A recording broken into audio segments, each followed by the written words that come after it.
Live with CDP Sports Talk, a weekly sports and entertainment podcast sponsored by Barry Cullen Chevrolet. Live on YouTube, Facebook, Twitter, Twitch, and LinkedIn. And on audio via Apple Podcast, Google Podcast, Spotify, Anchor FM, iHeartRadio, Amazon Music, Radio Public, and TuneIn. Now, here's your host, Chris Palme.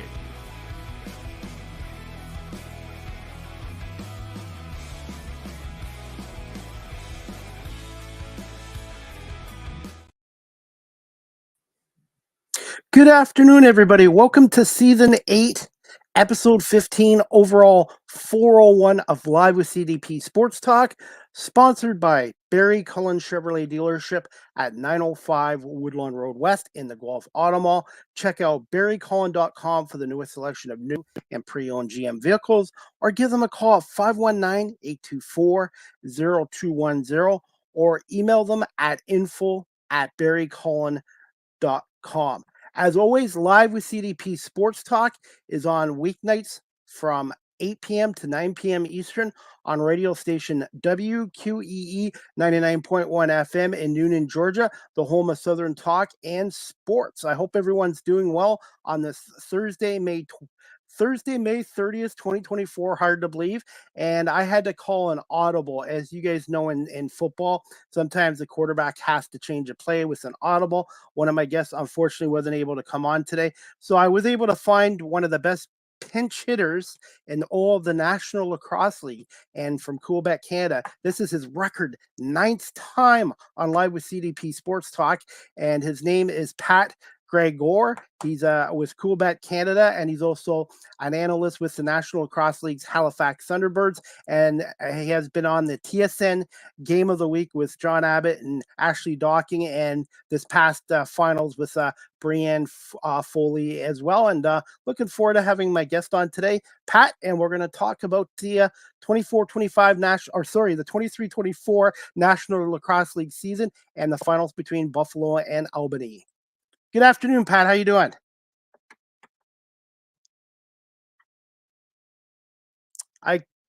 Pat, I can see, but I can't hear you. Issue with the audio. I can see you fine. Can you hear me now? Yes, hear me now? Perfect. Awesome. Perfect. Yeah, no, I'm excited. 9th time, record breaking. So to celebrate the occasion, I am rocking the t-shirt that you graciously gave to me. So I'm excited. I'm excited to talk some lacrosse and whatever other sports topics pop up on CDP. I am working on redesigning my shirt either in June or July, so it's going to be a different logo and stuff. And thank you for wearing it. And I apologize for the short notice, but thanks for coming on and pinch hitting today. It's all good. You gotta think on the fly. You gotta work on the fly in this industry. I get it. I've been learning that quite a bit lately too, and I saw you were on another show today out from Edmonton. Just thoughts on that show, and you guys were talking about the Oilers and the NHL playoffs. Yeah, so it was on the Lock Shop, which is the betting show on the Edmonton Sports Talk radio network. It's a great. You should definitely check it out. All Edmonton sports, not just Oilers. A lot of stuff they've got going on there. They've actually acquired the broadcasting rights for the Edmonton Stingers in the CEBL, so that's pretty groundbreaking stuff.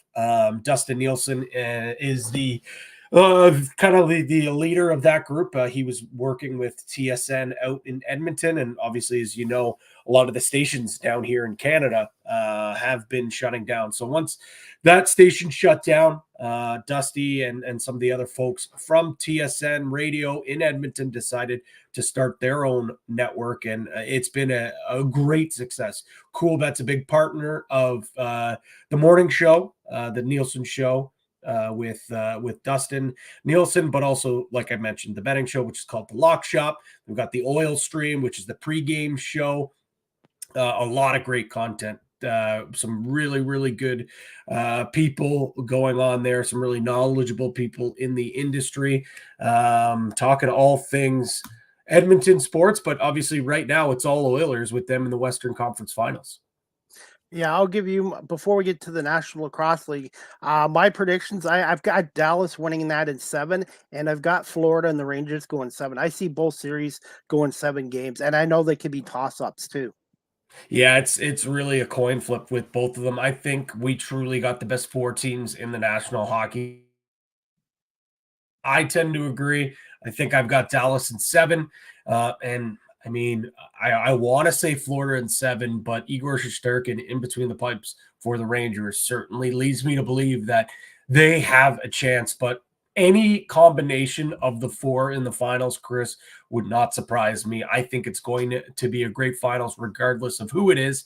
And I think this has been one of the more memorable. I know we're only 4 games each for both these series. It's been one of the more memorable and more competitive conference finals I've seen in the NHL in a little while now. We've seen some blowouts, we've seen some sweeps or teams winning in 5. I think I agree with you. I think both these are going 7, which is going to really tee up a great Stanley Cup finals. I just think goaltending is going to be a deciding factor in these series, and as you saw it in the lacrosse too, Yeah. um, Albany and Buffalo got to the finals because they had great teams, but you also need very good goaltending to get you there as well. And before we get to the lacrosse league, quickly, just thoughts on the NBA playoffs. Quickly, obviously Boston's back in another finals. Do you see Dallas, Minnesota wrapping that series up tonight, or do you see Minnesota forcing a 6 game? Well, Chris, when you look at the betting odds right now, Minnesota is the favorite to win tonight, but I just think it's too big of a hill to climb, to be quite frank, to come back from down 3-0. We've seen teams do this 3-1 before, but 3-0 is just, I think, too tall of a task, especially when you consider how good that Dallas Mavericks team is. Do I think Dallas gets it done tonight? I think the T-Wolves force one more game, and the Mavs end up wrapping things up on home court in next game, and we'll see a Dallas-Boston final. And you know what, Chris? I know Boston has just kind of sleptwalked their way through this Eastern Conference. I think these other teams are just so much more battle tested. Believe it or not, I think I have more faith in either Minnesota or Dallas winning than Boston. I know Boston on paper, you could argue is the better team. They've been the better team throughout the regular season, but I just don't, for whatever reason, don't have much faith in that Boston team to get it done in the finals. I could be eating my words here. When you look at some of the guys that are on both these teams, especially this Dallas team with the superstar talent that they have. I could see a quote unquote upset in the finals, depending on either one of these teams winning here. You know this as well, Pat. As a professional athlete, when you have a break of 7 days, 10 days in between series, I don't care how much you practice; it's not the same as a game situation. No, And you could say that with lacrosse too. Either outdoor or indoor lacrosse, having too much time off is hard for professional athletes. it's crazy, Chris, and the fact that the NBA has put a fork in the road here and say that it doesn't matter when, like, this series realistically could end tonight, and we're not getting that game 1 until June 6th. The Celtics wrap this up on Monday, May 27th. Like, that is such a long time off. And yes, you can rest players. And it's the old rest versus rust debate, but I go with rust. I think it's paramount, especially if this Mavericks team doesn't close things out tonight. And let's say it goes 6, maybe even it goes 7. I just think although momentum's got to be on that side of the team that has been playing that do or die basketball for that much longer. Celtics have really cakewalked. They haven't really faced a ton of adversity. And I think that's so important when you win a championship. So for me, I think this long drawn out break that the Celtics are getting, sure, might be nice on their bodies of some of the guys that are banged up. Maybe they'll get some bodies back that they weren't expecting to, or but for me, I think as an athlete, you probably want to get out there and compete. You want the finals to start. You want to keep that momentum rolling. You don't want to have to sit off for almost 2 weeks. Absolutely. And speaking of adversity, the 23-24 champion Buffalo Bandits faced their adversity this year as well. And also them and Albany had a bit of a gap between their playoff series when they started too a couple weeks ago.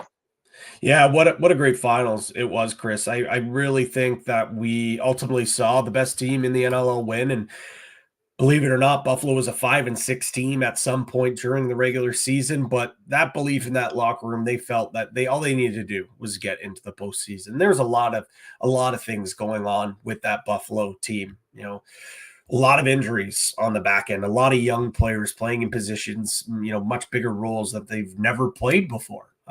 You look at that. You look at Matt Vince. He was quite honestly, he started the season off on the IR. They weren't sure how healthy he was. He played, wasn't his best self. And then ultimately he missed 2 games, which we've never seen him do in his entire career. So it was a lot of carry on some of the top end players like the Dane Smiths, like the Josh Burns. It was just too much pressure on that offense. And we saw them win with strictly their offense. But in the game of lacrosse, you got to get stops on defense. You got to get elite goaltending. And pretty much from that Paul Dawson trade, picking up Connor Farrell at faceoff, from that point on, the Buffalo Bandits started playing their best lacrosse. And that's a factor there. But, you get Adam Bomberry back, a guy that was on that championship roster. Guys start to get healthy. Those younger players like the Dylan Robinsons, like the Cam Wires, they get more games under their belts where they're playing closer to 20 minutes. You put that all together, and then, Dane Smith and Josh Byrne, 2 of the best players on the planet, continue to heat up. You get that secondary scoring from guys like Chase Fraser and Dogan Anico and Kyle Buchanan, and then the names go on and on. They just started playing their best lacrosse at the right time. They were like 11-1 at one point. Like if you continue from that trade on into the playoffs, not a lot of people were talking about how good of this run was for Buffalo. So the finals itself was great. I know Buffalo, I don't want to say steamrolled Albany. They swept them. I thought Albany put up a great fight, but for Albany, I mean, because we got to talk about Albany. I know they don't win here, but this is a team that was near the bottom of the Vegas odds when it came to teams to win the championship at the start of the year. This is a team that finished dead last the season prior. They had the first overall pick. They'd only won 3 games. And I think we lost Pat, guys. I apologize. Hopefully, Pat will be back. Just a technical difficulty with Wi-Fi. Pat was just getting into the job the Albany Firewolves did last year. They were 3-15 dead last, and their general manager Glenn Clark did a great job. And Pat is back. I apologize, and hopefully, we don't have any more issues. We're going to talk more Firewolves. Yeah, I don't know what happened there, Chris. Sorry about that, buddy. Technology happens. I was just telling everyone you were talking about the turnaround of the Albany Firewolves and the amazing job that Glenn Clark, the general manager and coach, did, and he won the coach and GM of the year. And thoughts on this team going forward, Pat, and the future of lacrosse in Albany, New York. Well, this is going to be a team that is going to be reckoned with for a long time, Chris. You look at the top talent that they had with their 2 super rookies, with Alex Simmons and Ty Kurtz. Simmons with one of the best rookie seasons we've ever seen, 96 points, over 50 assists. Ty Kurtz, nearly 80 points for him. And then you factor in guys like Ethan Walker, who had a career year offensively for himself. A guy like Travis Longboat, near 60 points for him. Sam Firth, a little bit of an up and down season. But in game 2 of that finals, you could argue that Sam Firth was the best player for Albany. That's just a couple of pieces on offense there. They're so tough to defend because they're fast, they're athletic, they could shoot from the inside, they can get to the middle of the floor. Then you add in a generational talent like Dyson Williams, their first overall pick from last year's draft. You put him in that lineup. Now all of a sudden you've got a little more floor balance because Alex Simmons and Ty Kurtz are both righties. Now you have Dyson Williams and Ethan Walker as your lefties. That's a lot of firepower on both sides of the floor. You look at their back end, they're fast, they're young, they push and transition. They're really physical. They're a tough team to play against. But the big thing, as you mentioned, goaltending is so important. Doug Jamieson proved time and time again that he should be in the conversation for one of the top goalies in the NL. He was phenomenal. Ran out a little bit of steam in the finals there, and that's a very tough Buffalo offense to go up against. But man, he was great. He was unbelievable in that playoff run. He held Halifax to what, 3 goals in that first game. He really silenced that San Diego offense for 2 games, allowing them to get swept. This team is going to be very good for a long time. Now, in terms of what is the future for box lacrosse in Albany, I will say it was looking pretty dark and gloomy. This is a team that was in first place at one point and still were not getting a lot of fans. But as the season progressed, the fans started coming. As the playoffs came, they got great crowds. That finals, I think it was just under 6,000. Yes, I know some Bandit Lands fans ended up showing up as well. But there were signs of encouragement that there is a growing fan base in Albany. When you look at just when you're walking around, I had the pleasure to be there for game 1, walking around Albany. There was a lot of advertising there. You walk into a pub, there's a poster promoting the next game. You turn on the TV on the local news, story about Glenn Clark winning both championships. Later on, you see another story talking about Alex Simmons and Ty Kurtz and what great seasons they had. So the support's there with the community. I think it's just there's got to be a little more buy-in from that local community. The issue with the capital region in Albany, in New York State, is the city of Albany itself is a pretty big university town.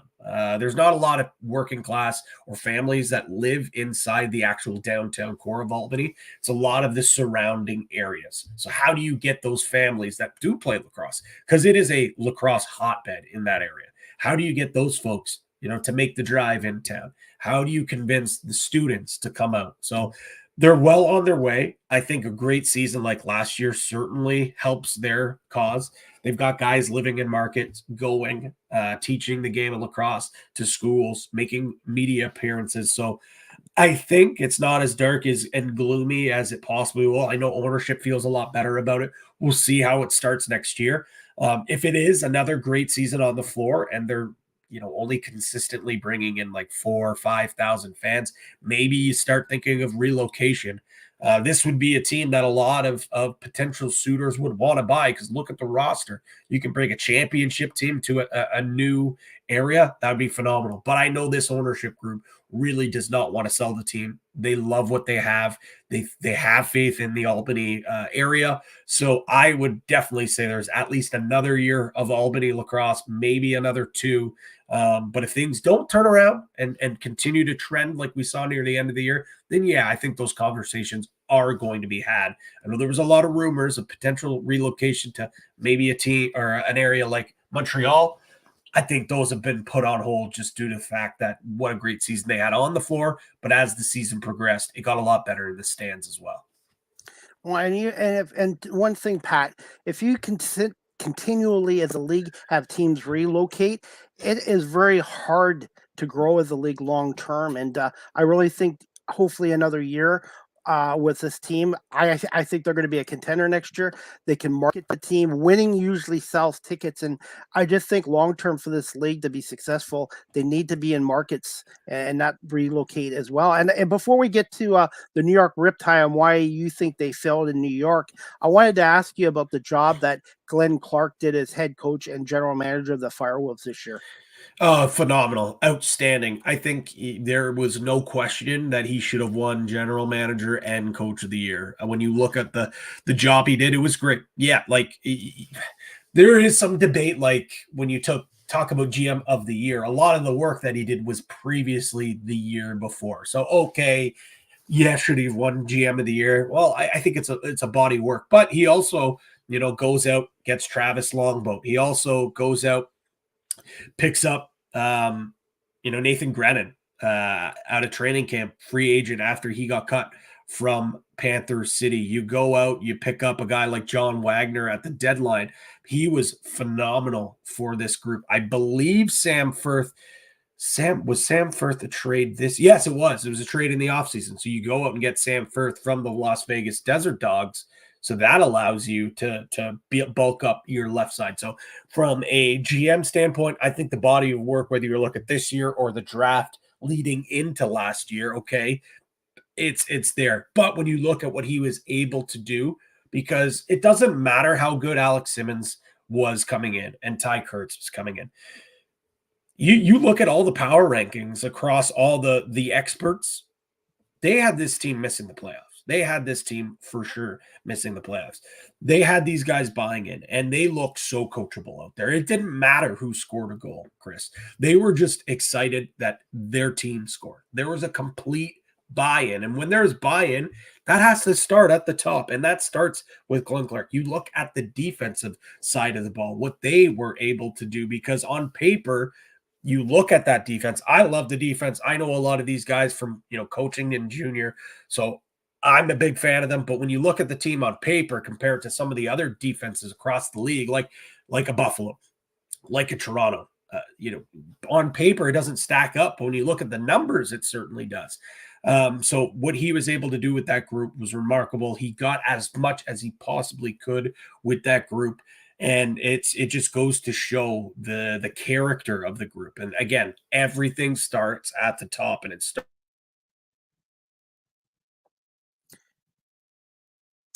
I think he froze up, Pat. Pat was just hopefully Pat's Wi-Fi will kick back in. Pat was just talking about the job that Glenn Clark did with the Albany Firewolves. Hopefully we get Pat back on in a minute. The joys of Wi-Fi. I think they did a great job. And one thing about Albany in the series is game one, they were right into it until the fourth quarter where the Bandits went on a run. And then game two, they were in it. And then even when they were down, they never gave up. They never quit. And I give Glenn Clark a lot of credit. And I think the future is very bright for the Firewolves, hopefully long-term in Albany as well. It certainly is. We'll have to wait and see if, the long.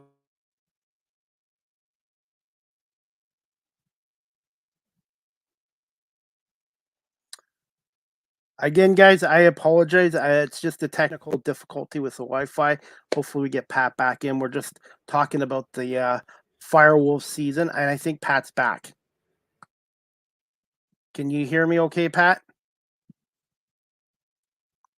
All right, hopefully we get Pat back in a minute. Folks, I apologize. It's just a technical issue with Wi-Fi, and hopefully we get back. We're just talking about the Firewolves and their future there and the job that Glenn Clark, their GM and coach, did, and long-term as well. And hopefully we get Pat back. We'll be able to talk to him about why the New York Riptide didn't work out there, and they're moving to Ottawa next year to be the Black Bears, and get Pat's thoughts on if the National Lacrosse League long-term can be successful in Ottawa as well. Pat, I'm not sure. Can you hear me still? I think he froze. So, guys, Pat Gregoire, hopefully we'll have him back on in a minute or so. It's just a Wi-Fi technical issue, and that's a part of broadcasting and media. It doesn't matter if you're in TV or your radio. You always have to have a plan A, plan B, plan C, just in case. So we'll see if we can get Pat back in a minute. And I also wanted to talk to Pat about the coaching job of John Tavares of the Buffalo Bandits this year. Obviously, he's a Hall of Fame lacrosse player and champion 4 times. And now he has 2 championship rings as head coach of the Buffalo Bandits. And I wanted to get Pat's thoughts on the job that he did with the Bandits and their assistant coach and GM, Steve Dittrich, as well, who acquired Connor Farrell, a face-off specialist, and Paul Dawson, a veteran defense man, to shore up their defense. So I wanted to see if we can talk to Pat about that as well. So, guys, hopefully we'll get Pat back on in a couple of minutes as well. Again, Pat is with Coolbet Canada, and he's also with the Halifax Thunderbirds as an analyst, and he's also on the TSN Game of the Week along with John Abbott himself, and usually Ashley Dawkin or Brianna Foley as well. And you know what? Since we're waiting for Pat, I'm going to promote his website. You can check out Coolbet Canada's site at Linktree/Coolbet Canada. Everything you want to know about Coolbet Canada is on Linktree/Coolbet Canada, and check that site out as well. And also, you guys can follow Pat on Twitter/X at Pat Gregory, capital P, capital G, Greggy. on Twitter X as well. And also you can check out the National Lacrosse League website at nll.com. And also the team that he's an analyst with, the Halifax Thunderbirds, halifaxthunderbirds.com as well. Before we're going to keep going on. Hopefully Pat will be back on in a few minutes. I'm going to play an interview I did with a Toronto Argonaut player this week at training camp at Alumni Stadium at the University of Guelph. His name, Pat is back, so we're going to hold off on that interview, and fingers crossed we can get through this show as well. And just 1 second. Hey, Pat, you're back. I'm back. I joined on my phone. Don't know what's going on with the connection in my area here, but apparently people all in my neighborhood are experiencing some Wi-Fi issues. So I'm on my phone. I'm on cellular data, so hopefully we can get through the rest of this. No problem. And you know what, Pat? It happens to me too. And it doesn't matter if you're in TV, radio, or live streaming. Technical difficulties do happen sometimes, and you have to go to plan B, plan C. And I think I have an ability to talk if this happens with my guests as well. You certainly do, Chris. Hey, Pat, since I wanted to get into this, wanted to ask you, overall, was this John Tavares' best coaching job so far in his young coaching career with this 23-24 Bandits team? It's a great question, Chris. I think when you look back through the seasons, it's hard to say it isn't because, what he's accomplished over his, since coming over and becoming a coach, how could it not? Last year, I think you could maybe make a case. They're 14-4. They finally get over the hump. First in the East. They, get a little bit of adversity in the finals against Colorado. But when you look at what happened throughout this year with the injuries, with the, no Matt Vince for a couple of games and injured Matt Vince, it's hard not to. And I think the big thing is just keeping that belief in that locker room, keeping everyone together, knowing that all they needed to do was just get into the postseason, just get in, get a ticket to the dance. And they felt like they were going to get the job done. They knew they had what it takes. So to keep that belief in that locker room, I think that was so paramount. And I think the body of work is there. I think even before last year they won, there was a lot of people that thought, John Tavares wasn't the coach for this group, which is crazy to think now that in the last 4 years, he has 2 championships and 4 appearances. But that's what the narrative was before this happened. He couldn't get the job done, wasn't able to get his team over the hump. Now he's got 2 straight championships, and now you're talking about him being, one of the best coaches in the game right now, and probably when all is said and done, you might think him as a Hall of Famer, not just player, but maybe a coach as well. So got to give him a lot of credit. He'll be the first person, similar to Glenn Clark, will give a lot of credit to his coaching staff as well. Steve Dietrich, what he's been able to do as a defensive coach, but also the general manager, very difficult to do. Also, that it's just, Anthony Cosmo, Eric Vince as well. Really nice job what that entire group was able to do when the chips were down, because let's be honest, this group hasn't faced a ton of adversity during the regular season. They've rolled through, and it's the finals where they faced adversity. This year, they had to face adversity face on during the regular season, and a big reason was keeping that belief in that locker room. This is my opinion. Do you see any chance in the future of Steve Dietrich being a head coach in this league, being a head coach and GM similar to Glenn Clark, or do you feel that he'll stay there long term with John Tavares, which they have a great thing going? I think they've got a great thing going. I think he loves being the general manager. I don't think he would.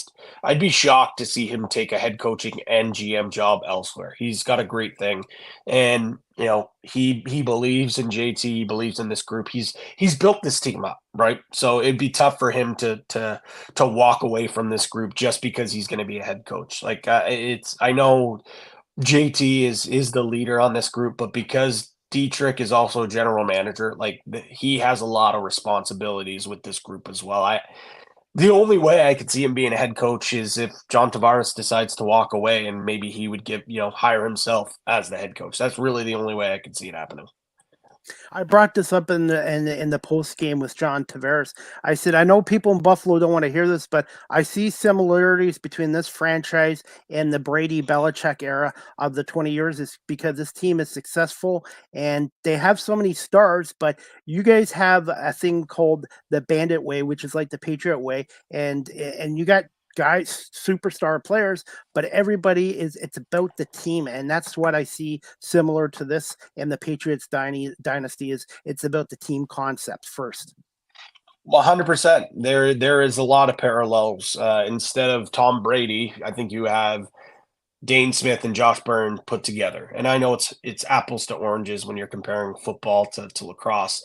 Uh, there are some similarities, but the roster's so much bigger. There's offense, defense, which is similar, but yeah, there's definitely some parallels there. You look at a lot of what it is, and it is culture, and it starts with JT. It starts with Chugger. It starts with Scott Loeffler, who's the president of the organization as well, and he does a lot of things that kind of go unnoticed. Treats his players, really well. Make sure that the fans, they got that fan support, and I mean, it's hard to argue that the Buffalo Bandits are. You can't argue. They're the best fan base in the league, and there's a good reason why they are, because they've got the passion. They keep coming back. It's a well-run organization, but now the fact of the matter is they've got a winning product on the floor as well. Why would you not want to keep going to Banditland when you get to see guys like Josh Byrne, Dane Smith, Steve Priolo, Matt Mintz get to compete? Like, you're seeing the best of the best. It is pretty remarkable to see what we're seeing. I know 2-4 is tough to call it a dynasty, but man, it's darn close. You just answered the next question I was going to ask you. I wanted to get your thoughts on this. In the post-game conference, Steve Priola said something about winning a ceremony face-off in Albany, and I just wanted to get your thoughts on that. And were you able to listen to Steve in the post-game conference explaining to why he did what he did? You know what? I actually did not hear that, Chris. I wasn't at it. I haven't heard any of that audio. I've heard a lot, including yours that you got out there. So, unfortunately, I don't want to comment on anything that I hadn't heard. Okay. And do you see any guys on this team possibly retiring in the offseason? I'm not going to get into names, but do you see maybe one or two players maybe calling it careers, or you think the core of this team's going to pretty well remain intact for 24-25? I think a lot of players have taken some time to make their decisions with their family. Obviously, when you look at the roster, Matt Vince is always going to be a guy that people are going to wonder, is he coming back? I could see him coming back. I could also see him retiring. The fact of the matter is there's probably going to be at least one player that does retire. Is it Paul Dawson? Is it Matt Vince? Is it a Kyle Buchanan? I know he's getting there up in age. He's still, he's 36. He's still got a lot of gas left in the tank. He could continue to play. It's just, do they want to continue to play?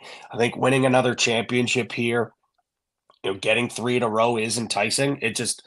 It all depends if they want to. Steve Priolo, I know he, still relatively young by this standards, and even in lacrosse, really. You see a lot of the older forwards play a little longer. Defenders, you don't see them play quite as much, just based on the miles they have. He's 35 though, so he's getting up there in age. Although he's in such phenomenal shape, he probably could play until he's 40. So the odds would tell me that, yeah, there's probably going to be one guy that retires, Chris, but I don't know. This group is so dialed. They're so close together. They love each other. They love playing for this Buffalo group. They love playing for the fans. Paul Dawson, he said in the championship parade, he was staying. He was staying. So, again, that could have been tongue in cheek, but I think a good chunk of this core group is going to stay together, Chris. How much do the Bandits mean to the city of Buffalo? And in terms of Buffalo athletes, where do you rank Dane Smith and Josh Burns up there? To me, I think they're the two best athletes in the city of Buffalo, even over the Bills guys and the Sabre guys.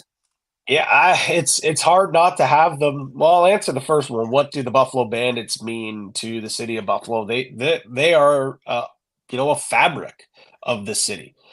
Sure, they're not as popular as, let's say, the Buffalo Bills or the Buffalo Sabres, although they outdraw the Sabres on many nights. Mind you, schedule's a little bit bigger. There's more home games for the Sabres, and there are some factors there. But in terms of passion, in terms of what they mean so much to that area. They mean so much to Buffalo and the surrounding area in Western New York. They really do. When you look at comparison of where they rank, it's hard not to have Josh Allen at 1, but Josh Allen doesn't have a championship for this city yet. He doesn't have an MVP. So when you look at that, you look at Dane Smith. He's got an MVP. He's got a Finals MVP. He's got 2 rings.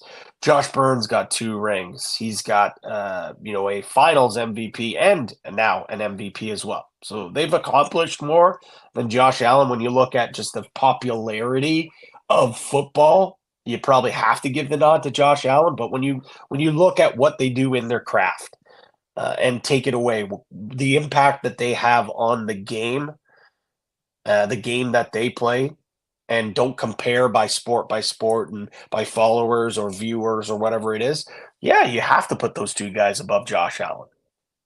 And I think in the next 5 to 10 years, whenever their careers are over, I think you're going to see Smith, Burns, and Matt Vince's number being retired up there with all the other Bandit greats as well. Oh, there's no doubt about that, Chris. That's almost a guarantee that those guys will be up there. The Bandits don't retire everyone. They're very select with the certain amount of players that are hanging up in those rafters. And I think it's for good reason, because there are a lot of great players that have gone through this organization that don't find their jerseys retired. But it's Rich Kilgore, John Tavares as well, Darius Kilgore, and I believe there's one more I'm missing. I believe maybe Thomas Gardner, but there's only 4 banners hanging up there, and now they're going to have another championship banner up there. So Dane and Josh are going to be a part of 2. Matt Vince is going to be a part of those 2. John Tavares. John Tavares has been a part of all of them, whether as he's a coach or a player. So There's no doubt his number is already hanging up there. But I think we see for sure Dane and Josh up there once they're done, and they're probably not done for a very long time. But Matt Vince, even though his time here in Banditland has been short, it's been impactful. He's taken the finals all 4 years. He's won 2 championships. He already has majority of the records when it comes to goaltenders, which is crazy. He's done it in such a short amount of time.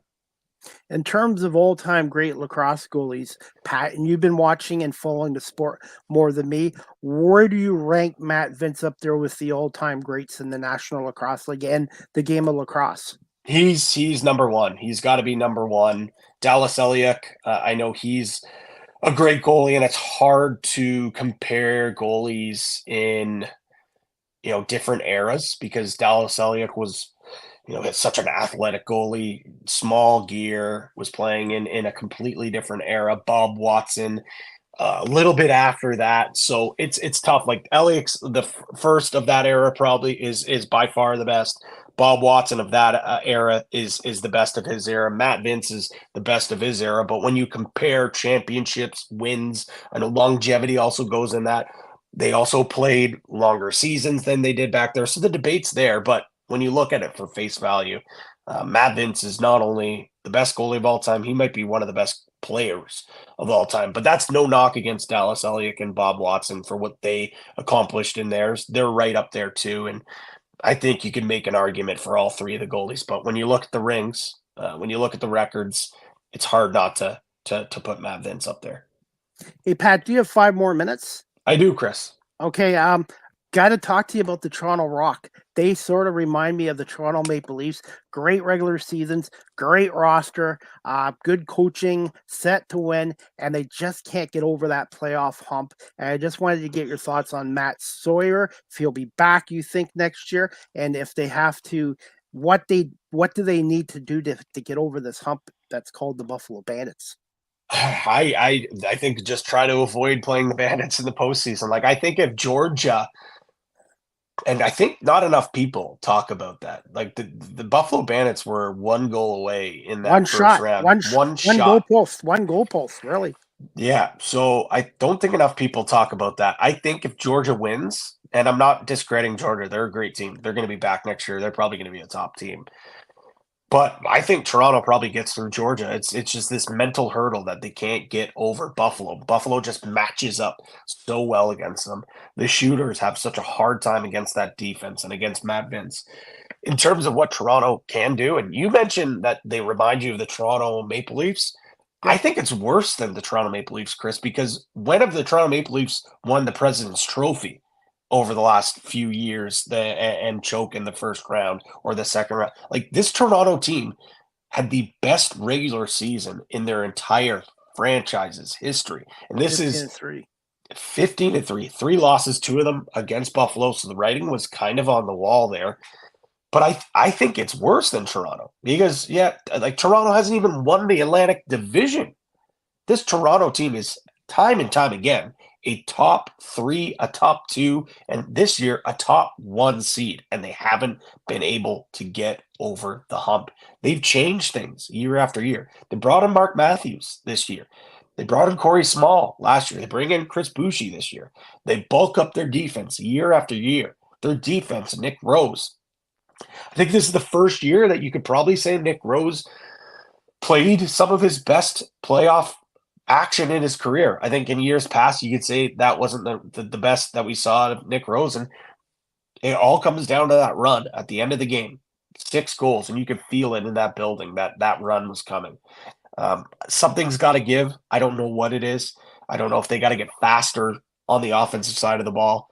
If they've got to figure something out here. I think their defense is great. I don't think the defense was the issue in that series at all. I think they have to get younger. They have to get faster on offense. On paper, it might look like a worse offense, but they got to be able to do something differently than they've done in the last 2 playoffs. Even the year before, I know they lose in 2 straight to Buffalo, but they were 2 close games that came down to the final possession. Last year, 2 games that were really not that close.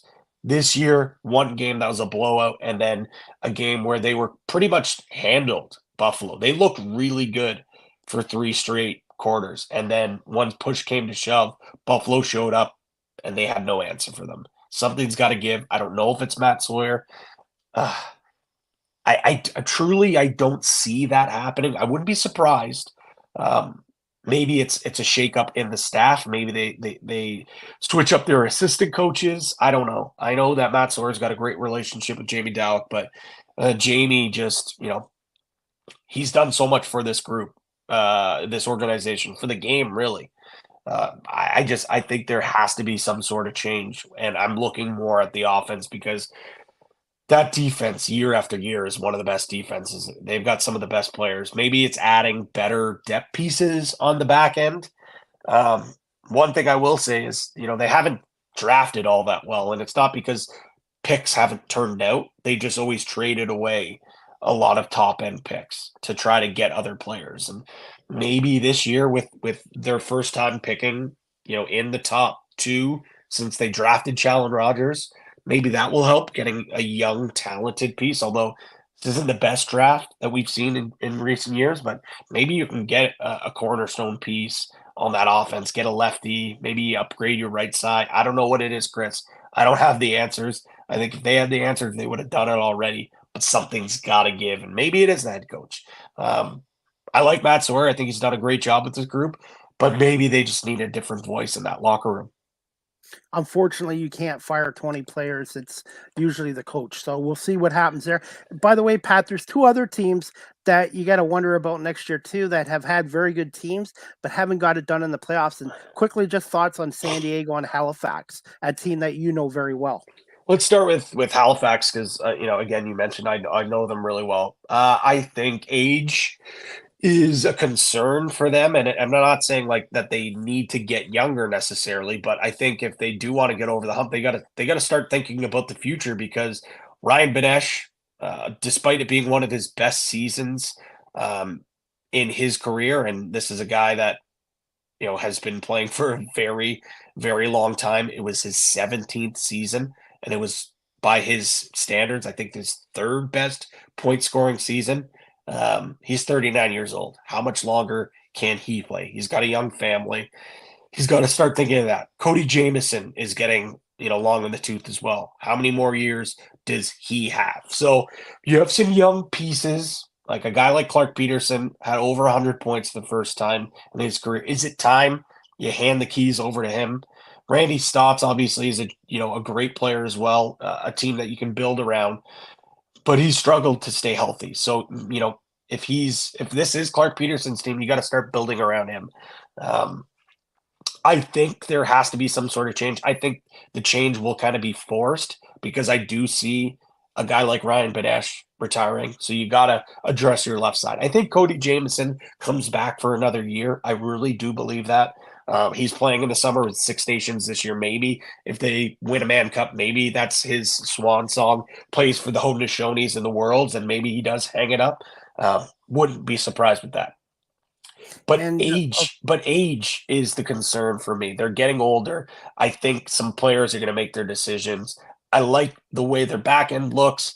I like some pieces up front, but there has to be some changes. But you got to keep the future in mind. You can't keep trading these first round picks. And over the past couple of years, they've been collecting picks, kind of knowing that there is going to be a changing of the guard. On the flip side there, Chris, with San Diego, I don't know, because on paper, they got the best offense in lacrosse, and it's not particularly close. It's them and Buffalo, by leaps and bounds. It's those two teams, and you could argue on paper they might have more talent than Buffalo, which is crazy to say. But they can't get it done. They just can't get it done. They're a group that I think they changed goaltending. They went with Chris Ruglieri. I think he got a little bit exposed in that semifinal. But when you look at the offense, I think you almost have to downgrade it. It's crazy to say get rid of one of your top pieces and look for more of a secondary scorer, a guy that can crash and bang. Because as you know, Chris, with basketball, there's only one ball. Super teams don't always work. Maybe this formula doesn't work, and maybe they do have to get rid of one of those top end talent guys and bring in younger guys that are more of complementary pieces. And maybe they upgrade their back end a little more, get a little older. They did pick up a couple older guys, which I think is why we saw them play their best defensive lacrosse we've seen since they came into the league. So I think they focus on getting better again defensively, support their young goalie, Chris Ruglieri, and then make a change so they can have a more sustainable offense for playoff lacrosse. And one team I forgot to mention, Pat, we'll have to talk more about them next time, is the Colorado Mammoths. After winning a championship in 2022, getting back to the finals, they just had an off season here. So I'm expecting them to rebound and be more competitive in 24-25. I think so too. And the unfortunate thing for them is, Chris, they traded away their first overall pick. They don't even have the first pick this year. So they've got some things to do in the offseason to try to bounce back. Dylan Ward, their goaltender, one of the best goalies in the world, no doubt about it. He had an off year. If he can come back and get back to the way he played, you saw him in Buffalo, Chris. He was phenomenal. He won 2 years ago. He won that championship for them. Last year, he did everything he could to will his team into that finals. He basically won them game 2 as well. So if he could get back to where he was 2 seasons ago or even last year, that Colorado team will be fine. Can they get back to the playoff or the championship? I think they have to make some changes up front. Their offense was lacking a little bit last year. Hey, finally, Pat, before we wrap this up, just quick thoughts on the unified standings the first year and how successful was it? And do you see this being a long-term thing with the National Lacrosse League? And I wish they would do this in the NHL. Oh, it's fantastic, Chris. I love it. I think it's great. I know there were some concerns with travel. A lot of teams having to go all over the place, but in terms of parity, it just showed you that there is so much talent, so much parity in the NL. I know you had Toronto and San Diego near the top, but there was, I think, 5 or 6 teams that within the last week didn't know where they were going to end up in the standings, didn't know if they were going to clinch a playoff spot. So I think Brett Rude in year 2 He's done a lot of great things for the NLL. This is by far the biggest impact that he's made as commissioner is bringing in the unified standings. As the league grows, do they go away from unified standings? Potentially. I could see them possibly bringing back the divisions, but it was such a great success. I would really be upset if they did take it away because I think it just promotes, you know, you get the best 8 teams in the postseason. It's the best way to do it. There's no debate, there's nothing. So, and also the great thing about it, Chris, is every team plays each other at least once. So there's no, oh, their schedule is tougher than ours. Oh, they had a cupcake schedule. There's none of that. Everyone plays each other once. They rotate every other year. That also allows fans to see some of the best players in the game as well. So smashing success. I hope they keep it for a long time. I think they keep it for a long time. And I agree with you. I'd love to see some other leagues in professional sports take a page out of the NLL and do the unified standings. CFL specifically, but for me, I think what I like about it is matchups. It means when you're going to the postseason, finishing up higher or finishing standings, matchups means a little bit more to me with this setup. Totally. It totally does. It's great. I love it. I hope they keep it. All right, Pat. And finally, can you just tell us the latest happenings with Coolbet Canada and where can my audience follow you on social media and the best way to reach Coolbet Canada and your just quick thoughts on the Rangers Florida game tonight?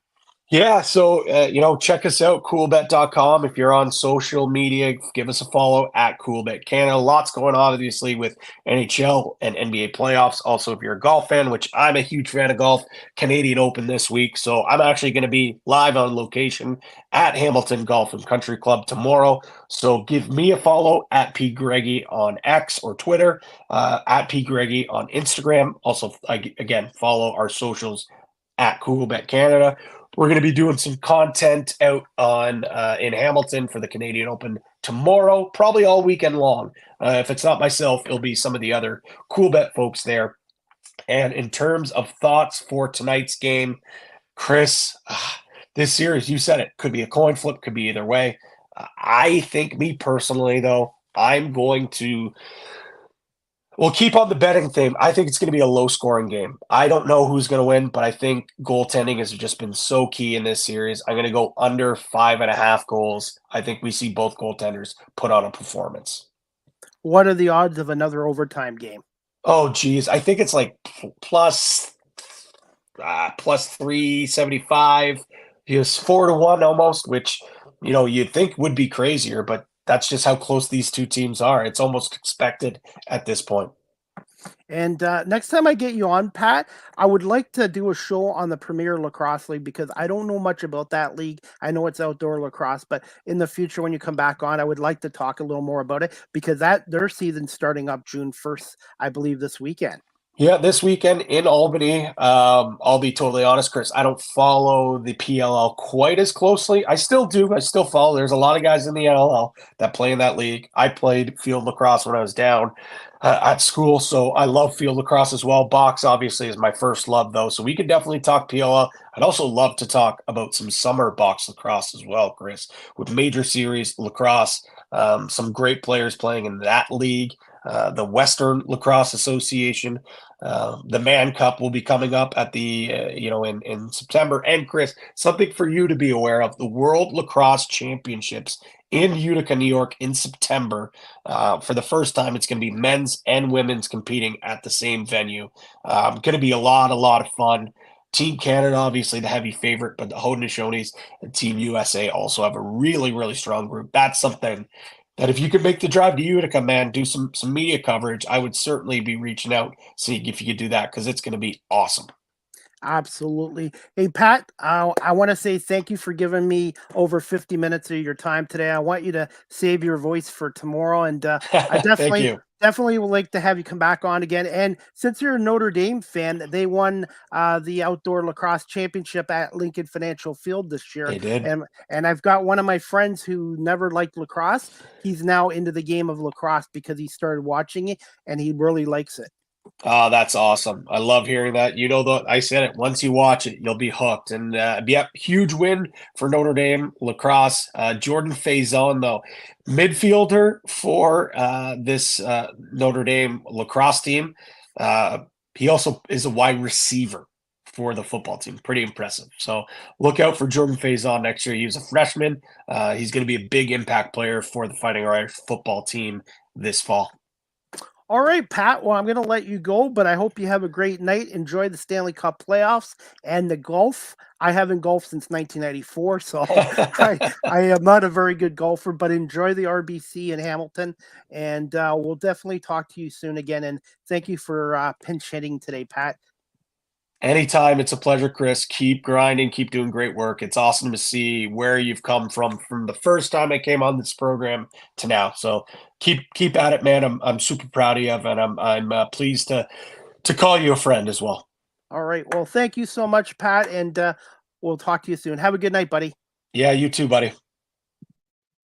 All right, guys, I hope you enjoyed Season 8, Episode 15, overall of 401 of Live with CDP Sports Talk, brought to you by Barry Cullen Chevrolet Dealership here in Guelph. That was my guest, Pat Gregoire from Quebec, Canada, and the analyst for the Halifax Thunderbirds of the National Lacrosse League, as well as an analyst with TSN's National Lacrosse League Game of the Week as well. And Pat is a huge Notre Dame Irish fan, and they just won the outdoor field lacrosse championship recently at Lincoln Financial Field as well. Guys, before we wrap this show up, I've been doing some Toronto Argonauts training camp coverage from Alumni Stadium at the University of Guelph, and I just did a couple more interviews this week, and I'm going to air one of them right now with a wide receiver, number 82, Jordan Bird, who's from New Albuquerque, Mexico. He played college football at San Diego State. He had a tryout with the Pittsburgh Steelers. Jordan Bird, and also, guys, this is courtesy of my YouTube channel. So if you already haven't subscribed, hit the subscribe and like notifications to my YouTube channel. And I want to say thank you to all of my 335 subscribers and counting. And here's my interview with Jordan Bird with the Toronto Argonauts from May 27th. Good morning, everybody. It's Chris Palme here, a radio host of Live with CDP Sports Talk with WQEE 99.1 FM in Noonan, Georgia. And this morning I'm at Alumni Stadium at the University of Guelph for Toronto Argonauts training camp. And I have a special guest with me, wide receiver Jordan Bird from the Toronto Argonauts. Jordan is out of New Mexico, and I'm just going to get his thoughts on the preseason game against Montreal and training camp here at the University of Guelph. Morning, Jordan. How you doing? Good. How are you? Thanks for having me. Can you tell my audience just a little bit about yourself?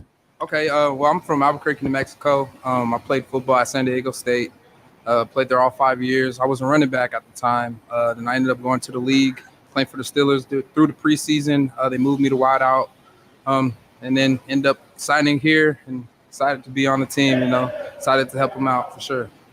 How much of the adjustment as an American was it coming from New Mexico and American football to the Canadian Football League and the 3 downs? Oh, yeah. I mean, it's just faster. It's, at the end of the day, it's still football. There's a lot of critiques I need to work on. Being a returner as well, there's a lot of stuff that I have to pick up. But I know I can do that, help the team out for sure. It's not a big difference. At the end of the day, like I said, it's just football. Thoughts on the Argos Alouettes game this past Saturday night at McGill Stadium, and Jordan, what are you looking to improve upon to be on this Argos team in 2024? Oh yeah, being a returner, that's one thing that I bring to the team is being a good returner, and one thing I need to fix.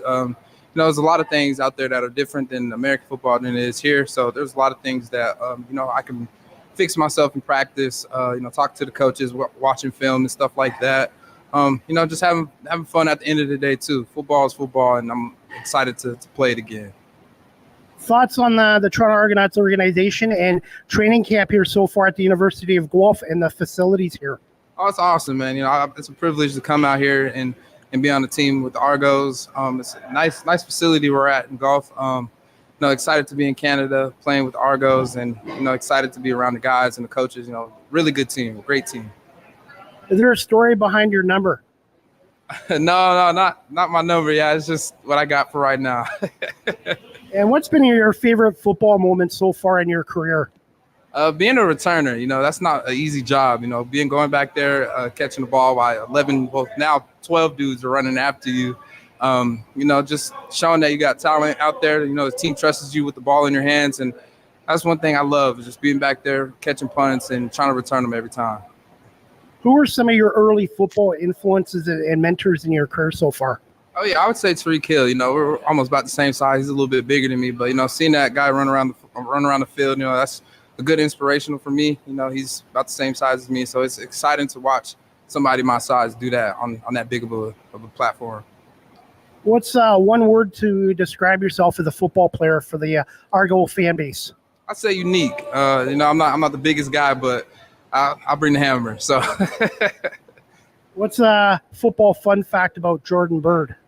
I used to be a quarterback in high school. So I was a quarterback. I threw for 1,000, ran for 1,000. That's one little football fact about me. I was a quarterback. Did you have a favorite quarterback growing up? Cam Newton. Cam Newton was my favorite quarterback, even though he was, 6'5", but he was a great quarterback. He was awesome. Right now, if there was a quarterback out there, is there anybody that's similar to Cam Newton? Right now? Yes. You talking about on the team or in football generally? Right? Football general? I'd say Lamar Jackson. He's fast with his feet. He can throw the ball still. That's what I would say would be similar to Cam Newton. All right, and finally, where can my audience follow you on social media if you're on there? Okay, my Instagram is Jordan with 2 N's .bird. I'm not really on Facebook or Twitter that much, but that's really my platform, is just Instagram. And finally, what are you looking forward to this Friday night's game against Ottawa here at the Alumni Stadium? Just learning from that last week, doing better, improving on offense and on punt return, kick return, just improving, getting in the film, working on a lot of things that I missed in the last game, just improving, helping the team out for sure. All right, Jordan, I want to say thank you so much for doing this, and continued success with the Toronto Argonauts, and we'll see you Friday night here at Alumni Stadium. Yes, sir. Thank you. I appreciate it. Thank you. Good morning. All right, guys, that was Jordan Bird, wide receiver out of San Diego State, who's going to be in the Argonauts lineup this Friday night, 7 o'clock at Alumni Stadium, University of Guelph. You can get your tickets at griffins.ca. So it'll be Toronto Hamilton's final preseason game of the year. And then the Argonauts open the regular season and home opener Sunday, June 9th, 7 o'clock kickoff at BMO Field. BC Lions, Toronto Argonauts. Game will be on TSN as well as TSN 1050 with Mike Hogan and Ben Grant. And guys, if you're in the Guelph, Kitchener, Waterloo, Cambridge area, go out to griffins.ca website. Get your tickets for tomorrow night's game. I will be doing a little bit of media work for the Toronto Argonauts. So check out my social media pages for pictures, videos, and some pre and post-game interviews with coaches and players as well. And I want to say thank you again to Chris Belanovich, who is in charge of their media communications for the Toronto Argonauts, and also Mike Hogan, who's their play-by-play announcer and also a manager of communications for getting some players on my show as well. So Toronto Argonauts, Hamilton Tiger Cats, tomorrow night, 7 o'clock at Alumni Stadium. The Argonauts are now finished their 2024 training camp here in Guelph, and they'll be back in Toronto next week at Lamport Stadium practicing. So tomorrow night will be your last chance to catch the Argos in Guelph for 2024 against the Hamilton Tiger Cat team that looks to be improved with Scott Manilovich, their new head coach, former Argo head coach, and if Bo Levi Mitchell, the former CFL MVP and Grey Cup champion with Calgary, can return to form, I think Hamilton's going to be really tough as well. The CFL East is going to be much more competitive this year. Obviously, Toronto, the Grey Cup champion, Montreal Alouettes. Hamilton's going to be much improved, and I believe Ottawa with Drew Brown. I think Ottawa's made some nice additions as well, and I think they're going to be improved as well. So looking forward to that game tomorrow night, 7 o'clock kickoff, Alumni Stadium, University of Guelph. By the way, guys, my next live with CDP Sports Talk, Season 8, Episode 16, is going to be on Monday, June 3rd at 7 p.m. Eastern with my special guest, Mariah Perry. She's the author of a book called Green Green Eyes, and she has a bachelor's degree in psychology, and she does work in the mental health field. So she's going to talk about her book, Green Eyes, and what inspired her. And we're also going to talk about her degree, her bachelor degree in psychology, and also a little bit about mental health as well. So please tune in to Live with CDP Sports Talk, Monday, June 3rd, 7 p.m. Eastern, 4 on the West Coast, again with Mariah Perry, the author of the Green Eyes book, and again has a bachelor's degree in psychology. Live with CDP Sports Talk is again brought to you by Barry Cullen Chevrolet here in Guelph. If you're looking for your forever friend and you're in the Kitchener-Waterloo, Guelph, Cambridge area, check out the Cambridge and District Humane Society at 1650 Dunbar Road in Cambridge, Ontario, 519-623-7722, or you can visit their website at cambridgehumanesociety.org. One of the dogs that was down there for 115 days, Cleo, has been adopted as well. So if you want to check out the pets, either come in to 1650 Dunbar Road, or you can review and look at their profiles on their website at cambridgehumanesociety.org. The cats, dogs that are down there for adoption are on their website. And also, guys, they're doing a monthly 50-50 draw in proceeds of their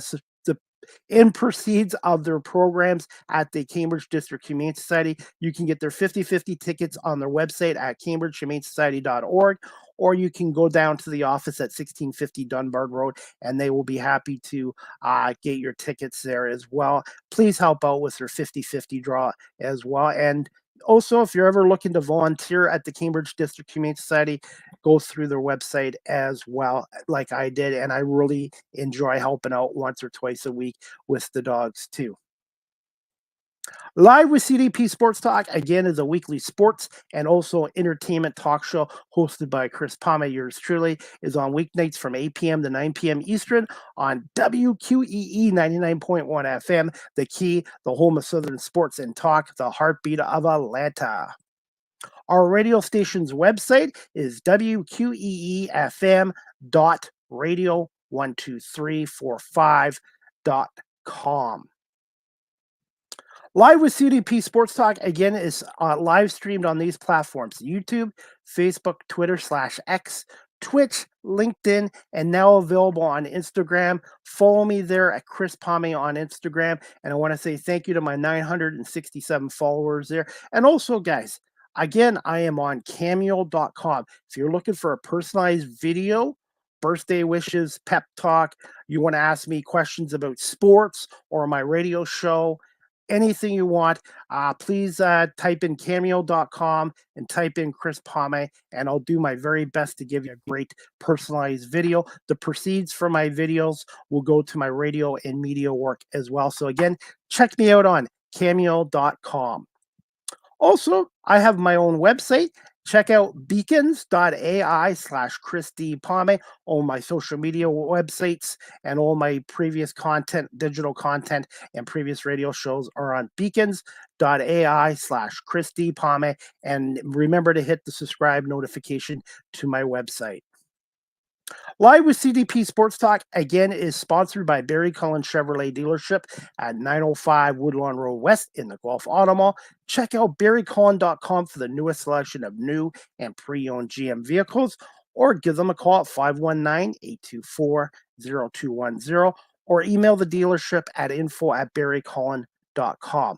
Speaking of Barry Cullen Chevrolet right now, there's a $1,200 bonus incentives on 2024 Silverado model pickup trucks. More details at barrycullen.com, or pop by the dealership again in the Guelph Auto Mall at 905 Woodlawn Road West here in Guelph. You can check out this TikTok content creator at Live with CDP. If you've already followed me there, thank you so much. And if you haven't, check me out at Live with CDP on TikTok. I post a lot of content there as well. Player interviews, coaches interviews, a lot of content. And I want to say thank you to my almost 2,200 followers on TikTok. StreamYard is the official live stream provider of Live with CDP Sports Talk. If you're into webinars or podcasting, check out StreamYard.com. They have basic plans that are free, or you can get plans like I have, the professional plan for $49 US a month. And if you're a business that does a lot of live streaming, webinars, check out StreamYard.com and contact the sales department as well. And I've been with StreamYard for over 3.5 years, and I feel it's one of the best live stream providing services out there. Live with CDP Sports Talk, the audio version is available on iHeartRadio, Amazon Music, Google Podcasts for now, Spotify for podcasters, Apple Podcasts, Breaker, Pocket Casts, Spotify, Castbox, LinkedIn, Pandora, and Tuned In. And just to let you guys know, as of June 20th, I believe, Live with CDP Sports Talk will no longer be available on Google Podcasts. It will be available on YouTube Music. So again, guys, if you want to listen to Live with CDP Sports Talk, the audio version, instead of Google Podcasts, go to YouTube Music and type in Live with CDP Sports Talk. I'm already on YouTube Music. Check me out there audio-wise.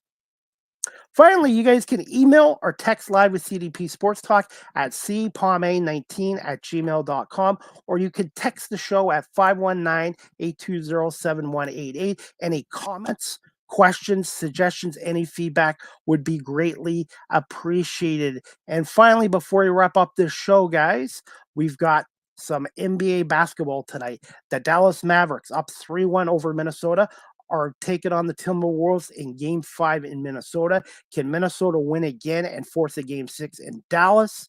If not, then Dallas will meet Boston for the NBA championship. And if not, there'll be a Game 6 coming up very soon. And the NHL playoffs tonight, we've got Game 5 tonight, Thursday night, I believe at 8 o'clock from Madison Square Garden. The Panthers, coming off a thrilling overtime win, are taking on the Rangers. That series is tied 2-2.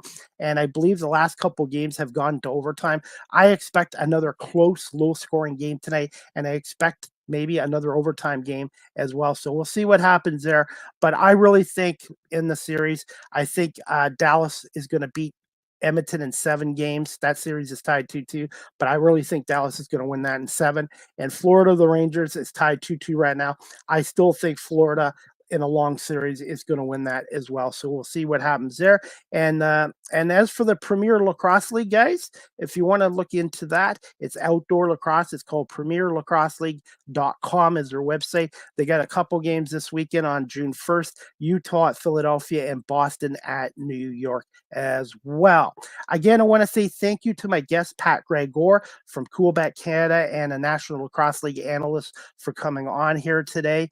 And I want to say thank you to WQEE 99.1 FM for having our show on your station, and to Barry Cullen Chevrolet here in Guelph for being the sponsor of my show for just under 2 years now as well. And again, I hope you guys can all tune in to Live with CDP Sports Talk, episode 402 on Monday, June 3rd, 7 o'clock Eastern, with Mariah Perry, author of her own book called Green Eyes. And she's going to also talk about her degree in psychology and mental health awareness as well. I hope everybody has a great evening. Enjoy your hockey playoffs, basketball playoffs, Major League Baseball action. And we'll see you back here Monday, June 3rd, 7 o'clock with Mariah Perry. Have a great night, everybody, and have a great weekend. And thanks for watching and listening to Live with CDP Sports Talk, hosted by Chris Palme.